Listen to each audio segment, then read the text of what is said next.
Hello, this is Avinesh Sharma here and welcome back to the ground success. I hope आप सब अच्छे होंगे और आप सब लोगों की प्रिपरेशन भी अच्छी चल रही होगी। यूपी पीसीएस की हमने जो प्रीवियस ईयर पेपर्स की जो एनालिसिस करने की सीरीज चलाई हुई है, उसमें हम साल 2020 का पेपर डिस्कस कर रहे हैं और इसके बचे हुए क्वेश्चंस जो हमारे 91 से बचे हुए हैं, आज हम पूरे 150 क्वेश्चन इसके कवर कर लेंगे, मतलब 91 टू 150।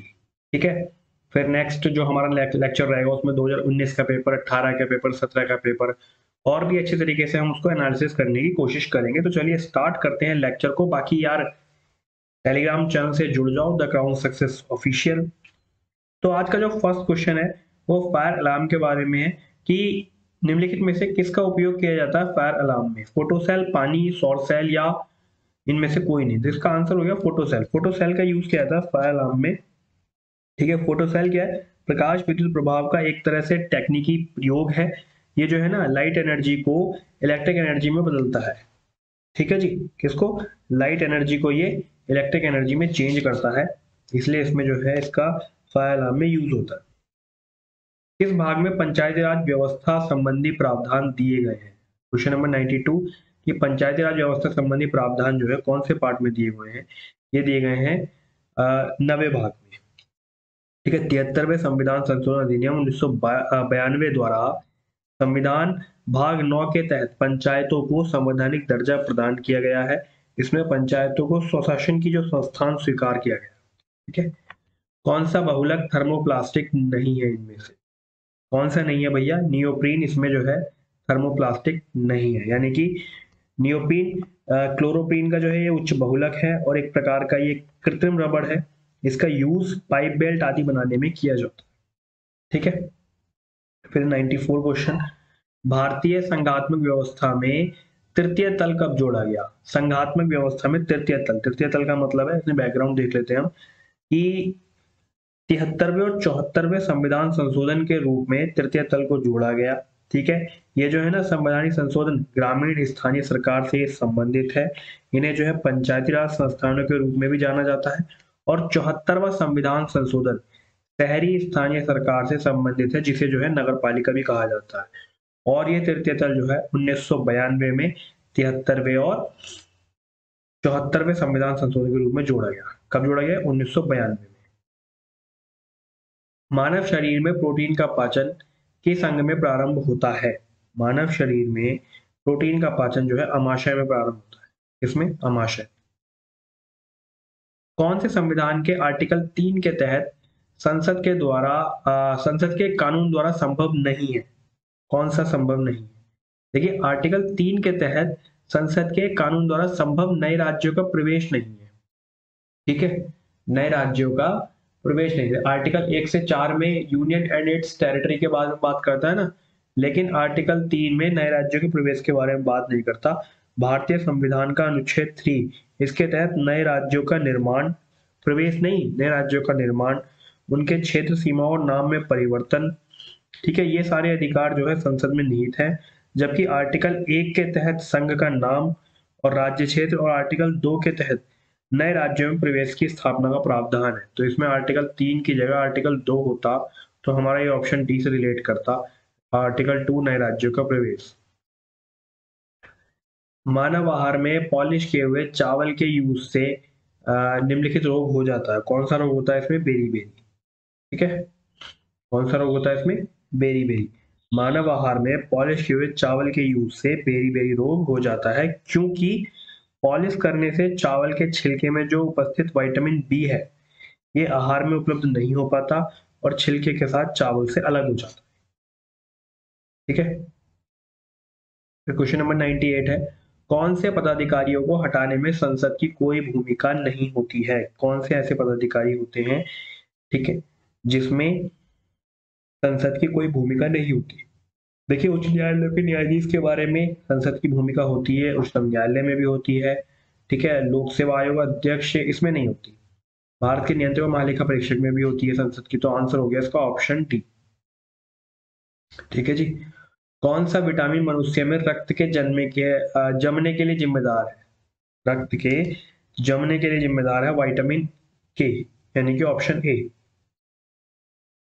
पंचायतों के लिए कराए जाने वाले सभी निर्वाचनों के संचालन का अधीक्षण, निदेशन और नियंत्रण निहित होता है। किसमें होता है निहित?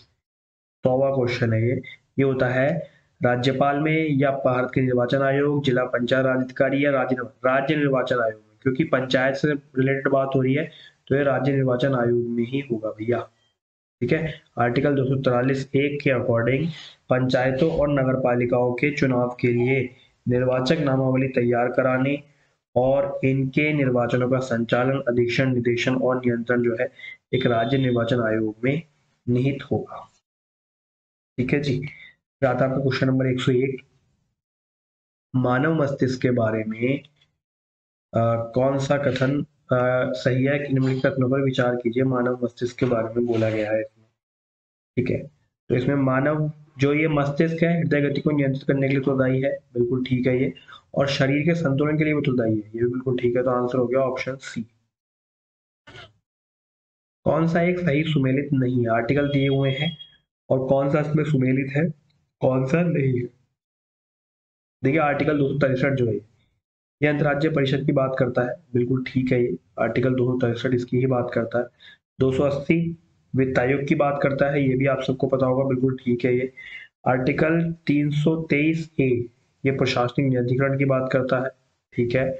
और 315 लोक सेवा आयोग की बात करता है, ये भी बिल्कुल ठीक है।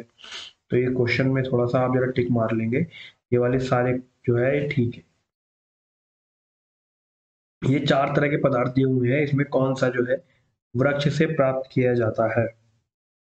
इसमें देखिए हींग जो है ना, ये हींग वृक्ष से प्राप्त की जाती है, क्योंकि यह इस तरह के ये पौधे से प्राप्त की जाती है ना, क्योंकि ये अम्बेली फेरी कुल से संबंधित है। फेरुला एसाफोटिडा, फेरुला फोर्टिडा, फेरुला रूबिकॉलिस, इन सब के जड़ों से प्राप्त लेटेक्स को सुखाकर हींग प्राप्त की जाती है।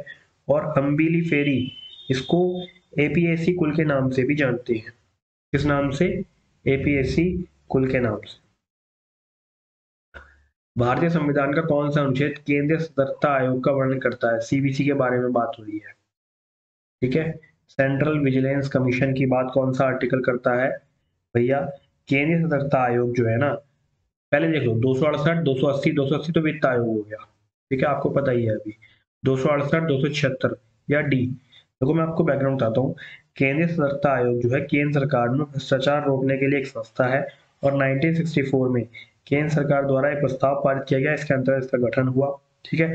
भ्रष्टाचार रोकने के लिए संथानम समिति की सिफारिश पर इसका गठन हुआ, और ये सिफारिश की गई थी 1962 से 65 के बीच में, ठीक है।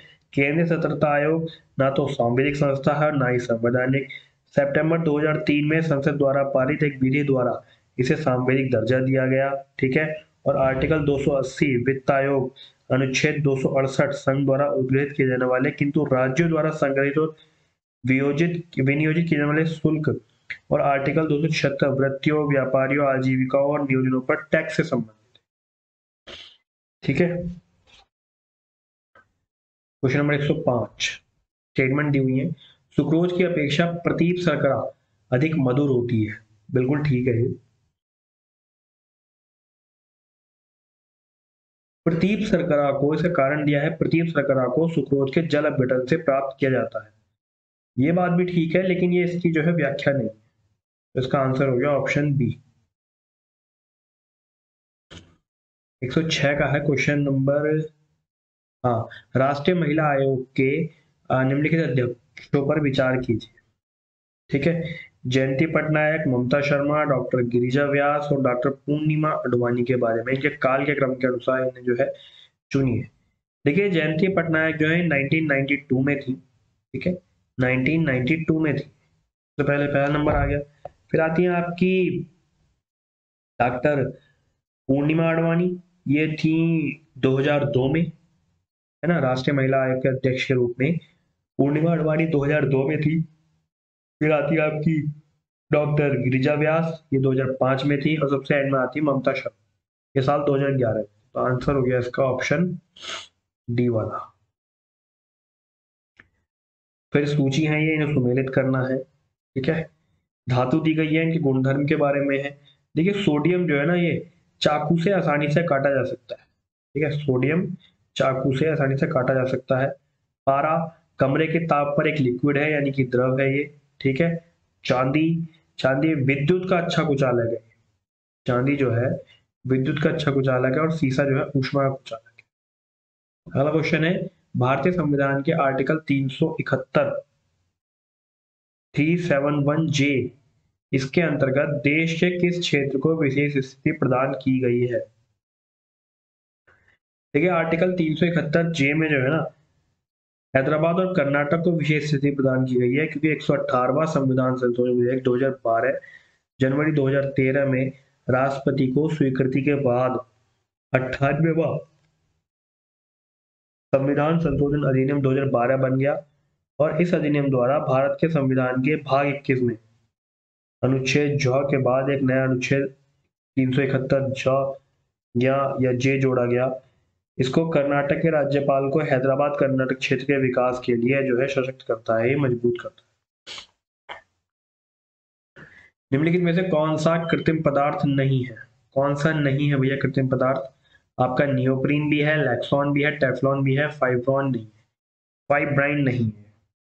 ये क्या है? एक तरह का प्राकृतिक पदार्थ है। ये प्रोटीन होते हैं जो कि रेशम तंतुओं के घटक होते हैं। फिर सही सुमेलित कौन सा नहीं है? कौन सा नहीं है? मूल कर्तव्य भाग 4 का में है, बिल्कुल ठीक है ये, ठीक है। और आपका राज्य भाग 6 में है। न्यायवादी ये आर्टिकल 76 में है, और ये आता है भाग 5 में, ठीक है। और संघ और राज्यों के अधीन सेवाएं ये आती हैं आपकी भाग 14 में, ये बिल्कुल ठीक है, ठीक है। अगला भी सुमेलित करने वाला है, ये क्या है? सूचियां हैं ये। इसका है कि सूची 1 को सूची 2 से सुमेलित कीजिए, और सूचियों के नीचे जो कूट दिए गए हैं उनसे उत्तर लगाइए ये, ठीक है। देखिए कॉपर सल्फेट को ना नीला थोथा भी कहते हैं। नीला थोथा जो है ये, इसे कॉपर सल्फेट या कॉपर सल्फेट को नीला थोथा कहते हैं। इसका यूज है कवकनाशी, शैवालनाशी, इन सब के रूप में इसका यूज होता है। ईओसिन का जो यूज है, ईओसिन जो बी वाला है हमारा, ईओसिन का यूज होता है लाल स्याही के रूप में। सिल्वर आयोडाइड, पोटेशियम आयोडाइड तथा शुष्क बर्फ और ठोस कार्बन डाइऑक्साइड का यूज जो है कृत्रिम वर्षा मेघ पीजन में किया जाता है। जिंक फास्फाइड का यूज जो है ना कृंतकनाशी के रूप में होता है, ठीक है। तो इसका आंसर हो गया ऑप्शन सी।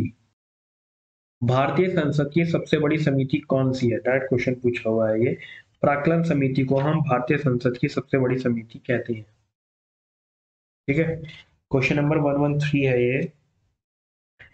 नीति आयोग द्वारा दिसंबर 2019 में जारी सतत विकास लक्ष्य भारत सूचकांक 2019-20 पर जारी रिपोर्ट के अनुसार उत्तर प्रदेश को निम्नलिखित वर्गों में से किस में वर्गीकृत किया गया है? ये क्वेश्चन दिया हुआ है। देखिए यूपी को परफॉर्मर यानी कि अच्छा प्रदर्शन के रूप में जो है वर्गीकृत किया गया है।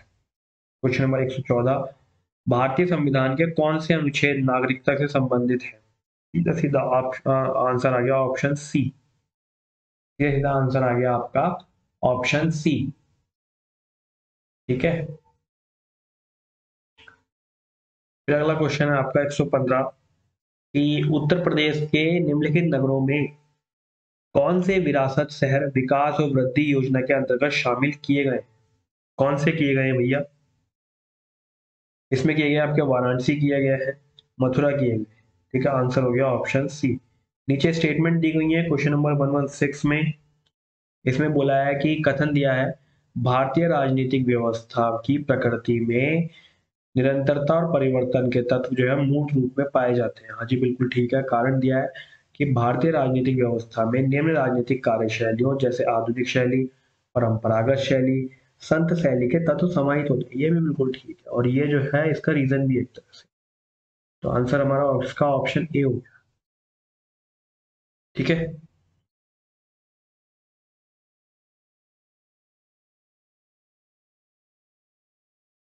प्रजनन के प्रतिस्थापन स्तर तक पहुंचने के लिए जनसंख्या की कुल प्रजनन दर क्या होनी चाहिए? वो होनी चाहिए भैया 2.1, ठीक है, 2.1। राज्यों में मुख्यमंत्री सहित मंत्रिपरिषद में मंत्रियों की न्यूनतम संख्या क्या हो सकती है? सीधा क्वेश्चन लक्ष्मीकांत से आया हुआ है ये। 12 हो सकती है राज्यों में मुख्यमंत्री सहित मंत्रिपरिषद में मंत्रियों की न्यूनतम संख्या जो है 12 से कम नहीं होगी, यानी कि 15%।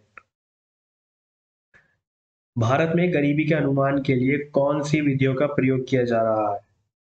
इसमें किया जा रहा है आपके सिरगणना विधि का, कैलोरी ग्रहण और पारिवारिक उपभोग व्यय का। प्रति व्यक्ति आय तो अलग है ना ये। ठीक है, तो आंसर हो गया इसका ऑप्शन बी। भारत के सर्वोच्च न्यायालय ने संविधान के आधारभूत ढांचे के सिद्धांत को स्पष्ट किया। किसमें किया ये क्या? केशवानंद भारतीवाद 1973 में। आयुष्मान भारत योजना के संदर्भ में कौन सा कथन सही है या सत्य है? कौन सा कथन सत्य है? यह योजना प्रति व्यक्ति 5 लाख रुपए का मुफ्त बीमा प्रदान करती है ना भैया। इस योजना में होने वाले व्यय में केंद्र और राज्यों की भागीदारी 60-40 के। हाँ जी बिल्कुल ठीक है, ऑप्शन बी इसका राइट आंसर। फिर सुमेलित कौन सा सही सुमेलित नहीं है? चलिए हम बैकग्राउंड देख लेते हैं, इसका आंसर आप खुद से टिक करेंगे। आर्टिकल 39A जो है ना ये समान न्याय और निशुल्क कानूनी सहायता की बात करता है। फिर आपका आर्टिकल 40 जो है ये ग्राम पंचायतों का संगठन की बात करता है। 44 बात करता है समान नागरिक संहिता की, और आर्टिकल 48 बात करता है कृषि और पशुपालन का संगठन। ठीक है जी। फिर आता है आपका क्वेश्चन नंबर 123। कोशिकीय सस्टेनेबल पर्यटन का मुख्य उद्देश्य क्या है? कोशिकीय पर्यटन का जो मुख्य उद्देश्य है वो सांस्कृतिक अखंडता और पारिस्थितिक प्रक्रियाओं को बनाए रखते हुए पर्यटन और पर्यावरण का मैनेजमेंट करना।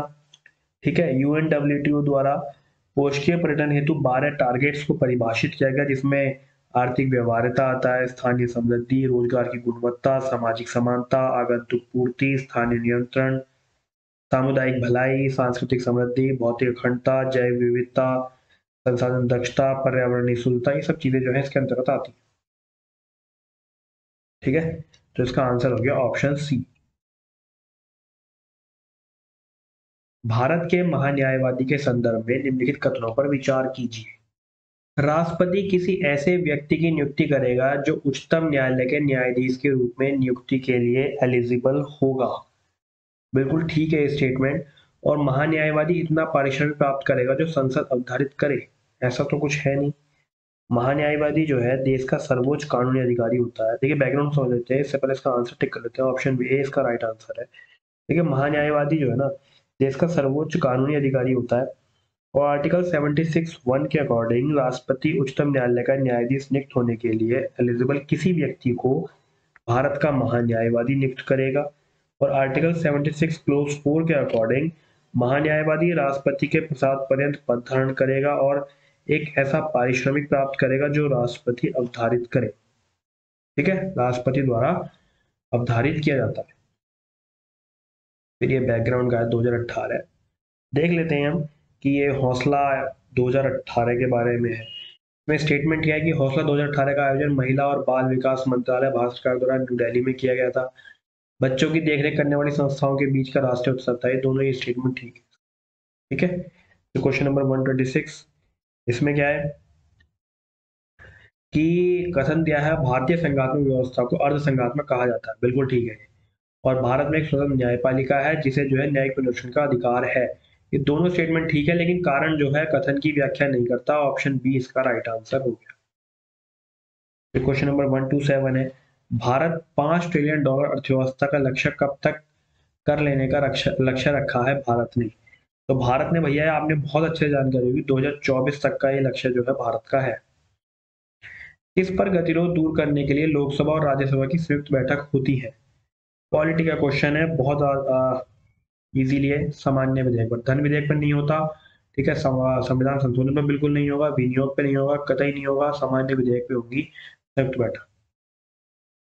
ठीक है, क्वेश्चन नंबर 129 कि मानव गरीबी सूचकांक की अवधारणा मानव विकास रिपोर्ट 1997 में प्रस्तुत की गई, लेकिन मानव विकास रिपोर्ट ने इसे बहुआयामी गरीबी सूचकांक द्वारा किस साल में प्रतिस्थापित कर दिया? साल 2010 में। फिर है लॉकडाउन के दौरान भारत सरकार के द्वारा प्रयुक्त असाधारण शक्तियों को कानूनी आधार किन कानूनों से प्राप्त हुआ है? किन कानूनों द्वारा प्राप्त हुआ है भैया? ये हुआ है डिजास्टर मैनेजमेंट एक्ट 2005 और आपका एपिडेमिक डिजीज एक्ट 1897 से। आंसर ऑप्शन सी हो गया। फिर क्वेश्चन नंबर 131 है, नीचे दो स्टेटमेंट दी गई हैं, ठीक है। इसमें क्या है कि राष्ट्रीय ढांचागत पाइपलाइन सरकार द्वारा 2020-30 की अवधि के लिए आरंभ किया गया, गलत है ये। और एनआईपी का जो उद्देश्य है सभी को समान ढांचागत सुविधा प्राप्त करना, बिल्कुल ठीक है। तो इसका आंसर हो गया हमारा ऑप्शन डी। ए गलत है लेकिन आर सही है, ठीक है। 132 है, फिर ये सुमेलित करने वाला है, ठीक है। मैं आपको बताता हूँ और आंसर आप खुद निकालेंगे। आर्टिकल 61 जो है ये इम्पीचमेंट की बात करता है, यानी राष्ट्रपति पर महाभियोग। आर्टिकल 67 खा जो है ये उपराष्ट्रपति को हटाने के लिए है, ठीक है। आर्टिकल 94 स्पीकर को हटाने के लिए है और आर्टिकल 90 राज्यसभा के उपसभापति को हटाने के लिए, ठीक है। अब आंसर आप खुद बताएंगे। ऑप्शन सी है वैसे इसका राइट आंसर। क्वेश्चन नंबर 133, विश्व बैंक की is of doing business report के संदर्भ में निम्नलिखित कथनों में से कौन सा कथन सही है? कौन सा कथन सही है देख लेते हैं। Is of doing business report 2020 में भारत का 63वां स्थान है, बिल्कुल ठीक है ये आंकड़ा। और साल 2019 में इज ऑफ डूइंग बिजनेस में भारत का 77वां स्थान था, ये भी बिल्कुल ठीक है। तो स्टेटमेंट दोनों ठीक है, option C is right answer. Bharat की संविधान सभा ने किस तिथि को राष्ट्रीय ध्वज को अपनाया? किस तिथि को राष्ट्रीय ध्वज को अपनाया? ये अपनाया गया था 22 जुलाई 1947 को। देख रहे हो आप कहां से क्वेश्चन बन सकता है पीसीएस में। इजी क्वेश्चन बनेगा लेकिन पढ़ा हुआ आपका होगा, लेकिन आप कहेंगे सोच भी नहीं सकते कि यहाँ से क्वेश्चन बन सकता है। फिर केंद्रीय बजट का है, करंट का क्वेश्चन है, छोड़ो इसको। उत्तर प्रदेश के बायोटेक्नोलॉजी पार्क निम्नलिखित स्थानों में कहां पर स्थित है? बायोटेक्नोलॉजी पार्क लखनऊ में है, यूपी में। क्वेश्चन नंबर 137 फिर से ये मिलान करने वाला है। देखिए पीएम जन आरोग्य अभियान ये 2018 में स्टार्ट हुई। पीएम वय वंदना योजना ये 2017 में। पीएम रोजगार प्रोत्साहन ये 2015-16 में। और स्वच्छ भारत अभियान 2014 में, ठीक है। फिर अगला क्वेश्चन है आपका कि विकास अनुवीक्षण और मूल्यांकन कार्यालय जो कि दीर्घकालिक नीति का अनुवीक्षण करता है, किस कार्यालय के अंतर्गत आता है? किस कार्यालय के अंतर्गत आता है? ये आता है नीति आयोग के अंतर्गत, यानी क्वेश्चन का आंसर है ऑप्शन डी। कौन सा एक प्राकृतिक रूप में वायुमंडल में पाई जाने वाली ग्रीन हाउस गैस नहीं है? कौन सी नहीं है भैया?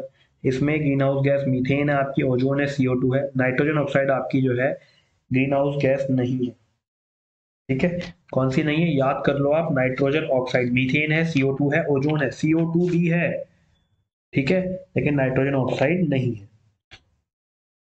क्वेश्चन नंबर 140, कौन सा कथन खुदरा व्यापारियों, दुकानदारों और स्वरोजगार वाले व्यक्तियों के लिए राष्ट्रीय पेंशन योजना के बारे में सही नहीं है? सही नहीं है। देखिए बैकग्राउंड हम समझ लेते हैं। ऐसे खुदरा व्यापारी, दुकानदार, स्वनियोजित व्यक्ति जिनका वार्षिक लेन देन जो है 1.5 करोड़ रुपए से अधिक नहीं है, वे राष्ट्रीय पेंशन योजना के पात्र हैं। और पात्रता के लिए निर्धारित आयु समय सीमा जो है 18 से 40 साल। एक तरह का ऐच्छिक और अंशदायी ये पेंशन योजना है। इसके तहत 60 साल की आयु प्राप्त करने पर मिनिमम 3,000 रुपए प्रति माह की पेंशन प्रदान की जाती है। तो कौन सा वाला सही है इसमें? बाकी तीन स्टेटमेंट ठीक है, ऑप्शन सी इसमें जो है सही नहीं है, ठीक है। क्वेश्चन नंबर 141 है, निधि कार्यक्रम के संदर्भ में कौन सा कथन सही है? स्टेटमेंट पढ़ लेते हैं। निधि कार्यक्रम छात्रों के लिए स्टार्टअप हेतु प्रारंभ किया गया, बिल्कुल ठीक है ये। इसका उद्देश्य 20 छात्रों के स्टार्टअप हेतु हर साल वित्तीय सहायता, ये भी बिल्कुल ठीक है, option C is right answer. फिर समानता पर्यावरण को निम्न प्रकार से वर्गीकृत किया जा सकता है, कौन सा एक वर्गीकरण का अंश नहीं है? कौन सा नहीं है भैया इसमें वर्गीकरण का अंश? देखिए पर्यावरण को भौतिक पर्यावरण, सांस्कृतिक पर्यावरण, जैविकीय पर्यावरण, इन सब में जो है वर्गीकृत किया जा सकता है, परिचालन पर्यावरण में वर्गीकृत नहीं किया जा सकता। फिर क्वेश्चन नंबर 143 है, ये केंद्रीय बजट वगैरह के बारे में पुराना क्वेश्चन है, करंट का क्वेश्चन है, इसे हम नहीं डिस्कस कर रहे। फिर पारिस्थितिकी संक्रमण अवधारणा का सर्वप्रथम यूज किया गया, पारिस्थितिकी संक्रमण अवधारणा का सर्वप्रथम यूज किया बेनेट द्वारा। किसने किया ये? बेनेट ने। Question number 145, travel and tourism प्रतियोगितात्मक सूचकांक जारी किया जाता है, किसके द्वारा जारी किया जाता है? ये जारी किया जाता है विश्व आर्थिक मंच के द्वारा। कौन सा? ट्रैवल एंड टूरिज्म प्रतियोगितात्मक सूचकांक, ठीक है, विश्व आर्थिक मंच द्वारा। कौन सा वैश्विक ताप वृद्धि का प्रभाव यानी ग्लोबल वार्मिंग का प्रभाव है? कौन सा है भैया? समुद्र जल का बढ़ना, ठीक है, हिमनद का पिघलना, बीमारियों का फैलना, प्रवाल भित्ति का विरंजन। हाँ जी, इनका विरंजन भी तभी होगा जब ग्लोबल वार्मिंग होगी। तो आंसर हो गया इसका ऑप्शन डी। ठीक है, फिर है काल के क्रम के अनुसार व्यवस्थित कीजिए। आप इसका आंसर लगाएंगे, मैं बता देता हूँ आपको। नाबार्ड जो है 1982 में इसकी स्थापना हुई। फिर स्वयं सहायता समूह का बैंक लिंकेज प्रोग्राम जो है 1992 से 93। फिर किसान क्रेडिट कार्ड योजना 1998, क्षेत्रीय ग्रामीण बैंक 1975। ये सारी चीजें इसके अंतर्गत आती है। क्वेश्चन नंबर 148 है, इसमें भी काल के क्रम में लगाना है, मैं आपको बता देता हूँ। The limit to growth report का जो प्रकाशन है साल 1972 में हुआ। फिर रियो पृथ्वी शिखर सम्मेलन 1992 में। ब्रेटलैंड आयोग रिपोर्ट का प्रकाशन 1987 में। मॉन्ट्रियल प्रोटोकॉल का प्रवर्तन जो है सितंबर 1987 में हुआ। ठीक है, ब्रेटलैंड मॉन्ट्रियल ये 1987 में हुए हैं, लेकिन ब्रेटलैंड हुआ है अप्रैल में और मॉन्ट्रियल हुआ है सितंबर। ठीक है, फिर है आपका क्वेश्चन नंबर 149, कौशल भारत अभियान के संदर्भ में कौन सा सही है? देखिए, इसकी जो शुरुआत है प्रधानमंत्री जुलाई 2015 में की, बिल्कुल ठीक है। इसका जो मुख्य उद्देश्य है भारत के युवाओं को सूचना तकनीक मिलना, ये सही नहीं है। ऑप्शन ए इसका राइट आंसर है। बैकग्राउंड देख लेते हैं। इसके तहत क्या है, कौशल विकास और उद्यमिता मंत्रालय का जो उद्देश्य है ना, दीर्घ अवधि और अल्प अवधि यानी लंबी अवधि और कम अवधि में प्रशिक्षण के माध्यम से युवाओं को नियोजनीय कौशल से संपन्न कराना है। ठीक है, नियोजनीय कौशल से। राष्ट्रीय चंबल अभयारण्य किस राज्य का हिस्सा नहीं है? राष्ट्रीय चंबल अभयारण्य, देखिए ये हरियाणा का हिस्सा नहीं है। ठीक है, बैकग्राउंड देख लेते हैं। इसे जो है ना राष्ट्रीय चंबल घड़ियाल वन्यजीव अभयारण्य भी कहते हैं। ये लुप्तप्राय घड़ियाल, लाल मुकुट वाले काऊ और लुप्तप्राय गंगा ने डॉल्फिन के लिए उत्तरी भारत में 5400 वर्ग किलोमीटर में जो है ये फैला है। और यह अभयारण्य राजस्थान, मध्य प्रदेश, यूपी के त्रिबिंदु के पास चंबल नदी पर स्थित है। ठीक है, ये 60 क्वेश्चन हमने 2020 के पेपर के यूपी पीसीएस में डिस्कस किए हैं। इसके बाद हम अपना 2019 का पेपर डिस्कस करेंगे। आई होप आपको ये पूरा लेक्चर अच्छे समझ में आया होगा। तो चलिए आज के लिए बस इतना ही।